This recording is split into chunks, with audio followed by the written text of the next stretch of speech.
జనసేన నాయకురాలు రాయపాటి అరుణ గారి భర్త రాయపాటి చిరంజీవి పుట్టినరోజు సందర్భంగా పేదవాళ్లకు అన్నదానం చేయాలనే ఉద్దేశంతో జనసేన ప్రచార కమిటీ కోఆర్డినేటర్ జడ బాలనాగేంద్ర ఆధ్వర్యంలో నిర్వహిస్తూ ఉన్న డొక్కా సీతమ్మ అన్నదాన శిబిరంలో 74వ రోజు అన్నదానంకు తన వంతు సాయంగా విరాళమిచ్చి అన్నదానం చేశారు.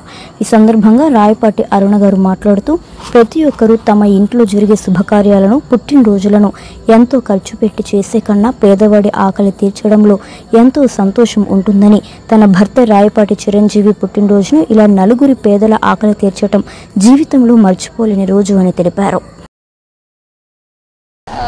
పవన్ కళ్యాణ్ గారి ఆశయాలతోటి డొక్కా సీతమ్మ గారి అన్నదాన శిబిరాన్ని ఒంగోలులో జడ బాలనాగేంద్ర గారి ఆధ్వర్యంలో ఏర్పాటు చేసి 74వ రోజు ఈరోజు నిరాటంకంగా ఈ శిబిరం ఇక్కడ కొనసాగుతూనే ఉంది. ఎంతోమంది పేదల ఆకలిని తీర్చడానికి ఇది ఒక వేదికగా మారినందుకు చాలా సంతోషంగా ఉంది మా అందరికీ కూడా.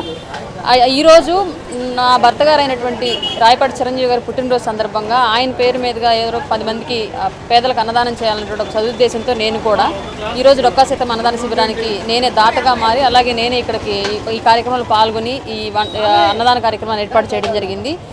నగరంలో ఉన్నటువంటి పెద్దలందరూ కూడా తమ తమ ఇళ్లలో జరిగేటువంటి శుభకార్యాలైనా ఇంకేదైనా దాన ధర్మ కార్యక్రమాలు ఏవైనా సరే ఇక్కడ ఉన్నటువంటి పేదలకి ఆకలి తీర్చడానికి ఉపయోగించే విధంగా ముందుకు రావాలని, ఈ శిబిరం నిరాటంకంగా కొనసాగడానికి మీరందరూ సహకరించాలని మనస్ఫూర్తిగా కోరుకుంటూ ఉన్నాను.